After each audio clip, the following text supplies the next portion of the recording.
Bismillahirrahmanirrahim. Ano pa niya naka-request ang magkagay po sa muhadara. Napit ka muhadara, ang mga bitya, mga importante.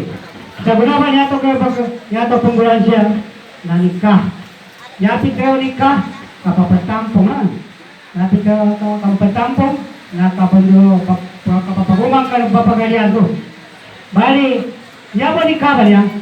Napit bitya, na ame kaya tapay kirikan ko, linabi ko Rasul sallallahu alaihi wasallam, siya kano part of the pillar of faith, siya kano part of pillar of faith from Prophet Muhammad, peace be upon him, na yaman na sunnah, tinggal bakit.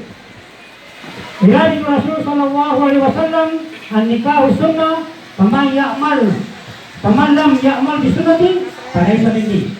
Nabigyan mo Rasulullah to, nabatingin ako ba kapapatampang pa niya, kapagaling pa niya, nabayin ka bakang ko.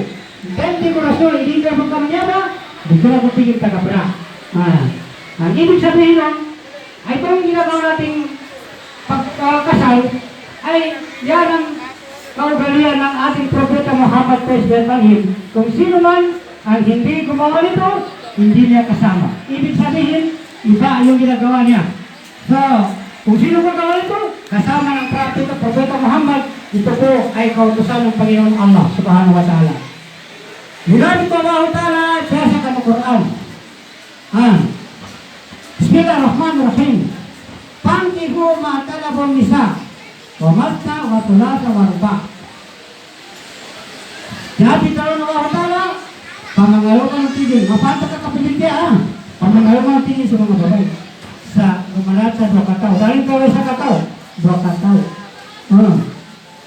Taman sa 3 kataw. Taman sa mga kataw, taman sa patiman. Okay? Nanaibagi na lang po rin. Amay katiging ka magagano ka mapatimpang-timpang. Amay katiging magagawa patimpang-timpang, dinungkula kapakandusa ka na. Nanasya ba?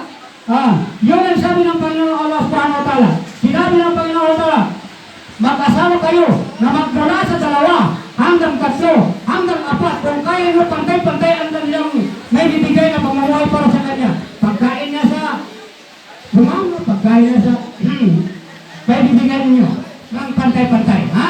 Ganun ang ibig sabihin. So, kaya na kami ito, mga usong sa kami Islam, na itakap tayo mga bisyata sa ang mga topic regarding sa agama Islam. Yung agama Islam niya, na siya nasisikabutan, na siya kakalabag tanong, kano 5 rukun Islam, nando kakalabag tanong, kano 6 rukun na ibang bayan. Kaya bigyan tanong siya agaman ito, bigyan na pagkapanay. Lagi na kami ito, naasa rin pagkaino, siya kung patamali mga bigyan ko niya, upang masakaali siya ibang baguman, na umahan ko, wassalamualaikum warahmatullahi wabarakatuh. Waalaikumsalam warahmatullahi ta'ala wabarakatuh. Program Kaka Ustaz, karena mapian to ang muhadara ini